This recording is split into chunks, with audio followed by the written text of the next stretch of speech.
Hello guys, आज से मैं एक्सप्लेन करने वाला हूँ दी होराइजन मानवा को और ये उसका चैप्टर 1 है। पर वीडियो को शुरू करने से पहले मैं आपको एक सजेशन दूंगा कि आरआर एनिमे एक्सप्लेन को सब्सक्राइब करें और बेल आइकन को प्रेस करें ताकि आगे आने वाली वीडियोस की नोटिफिकेशन आप तक पहुंच जाए। चैप्टर 1। चैप्टर की स्टार्टिंग में हम लोग को एक लड़के का सीन दिखाया जाता है जो कि बीच के किनारे पर खड़ा हुआ है, और उसके बाद हमें थोड़ा पहले का सीन दिखाया जाता है जहाँ पर उस लड़के की माँ उसे छुपा रही है, और उसके बाद उस लड़के की माँ उसके गाल को छूती है और वहाँ से चली जाती है। उसके बाद सुबह का सीन दिखाया जाता है जहाँ पे वो लड़का उस बॉक्स के पीछे से बाहर आ रहा है, और बाहर आके वो देखता है कि चारों तरफ लाशें ही लाशें हैं। वो उन लाशों में अपनी माँ को देखता है जिनका ब्रेन उनके सर से बाहर आ रहा है। फिर वो अपने हाथों से उनके ब्रेन को अंदर डालने की भी कोशिश करता है, लेकिन उसकी माँ जिंदा नहीं होती। वास्तविकता में उसकी माँ मर चुकी थी, पर कुछ क्षणों पहले तक वो जिंदा थी। जैसे जैसे वक्त बीता, वह अपने ही दुख भरे ख्यालों की दुनिया में जाता चला गया। वो सोचता है जिंदगी की कीमत के बारे में, अपनी जिंदगी के बारे में और मृत्यु के बारे में।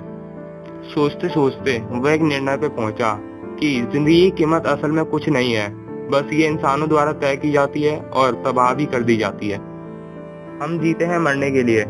जीने से मरने तक का सफर बहुत छोटा होता है, लेकिन हम धीरे धीरे मरते हैं। वो खड़ा हुआ और चलना शुरू कर दिया। एक कदम से दूसरे कदम तक वो चलता ही गया। चलते चलते रास्ते में उसने एक नदी को देखा तो पानी भर लिया।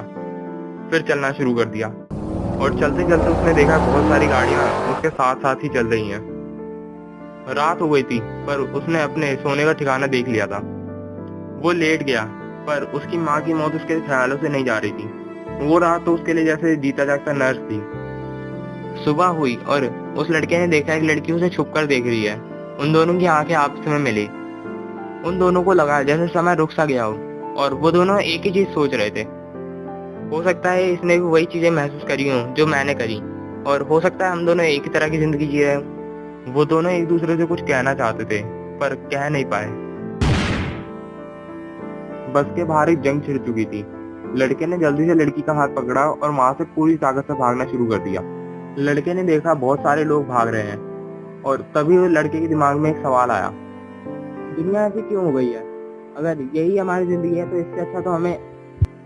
पर किसी कारण उस लड़के ने लड़की का हाथ पकड़ा और बिना पीछे देखे पूरी ताकत से आगे भागना शुरू कर दिया।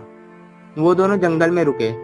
दोनों ही हाफ रहे थे, पर फिर भी दोनों ने एक दूसरे की ओर खामोशी भरी नजरों से देखा जैसे वो कुछ कहना चाहते हैं, और दोनों ने एक साथ बोला। वो दोनों बस चल रहे थे, एक दूसरे से बात नहीं कर रहे थे। नेक्स्ट सीन में हमें दिखाया जाता है उस लड़की को भूख लग रही है और लड़का अपनी चॉकलेट निकाल के उसे दे देता है। फिर नेक्स्ट सीन में हमें दिखाया जाता है उस लड़के का पैर पेड़ में फंस जाता है और वो गिर जाता है। फिर वो लड़की उसे दवाई लगा रही है। इन दो सीन से हमें दिखाया जा रहा है कि एक ही दिन की मुलाकात में इन दोनों का बॉन्ड कितना ज्यादा स्ट्रांग बन चुका है। ऐसे ही चलते चलते जंगल खत्म हो जाता है और वो रोड पर पहुंच जाते हैं, और वो लड़की पूछती है, हम कहाँ जा रहे हैं? कहीं भी, पर कभी ना कभी इस रोड का भी अंत होगा। अंत? इस रोड के अंत पर हमारा क्या इंतजार कर रहा होगा? रोड का अंत? पर सुनो, ये दुनिया गोल है, तो हो सकता है ये रोड कभी खत्म ही ना हो सकता है। और यहीं ये चैप्टर खत्म होता है।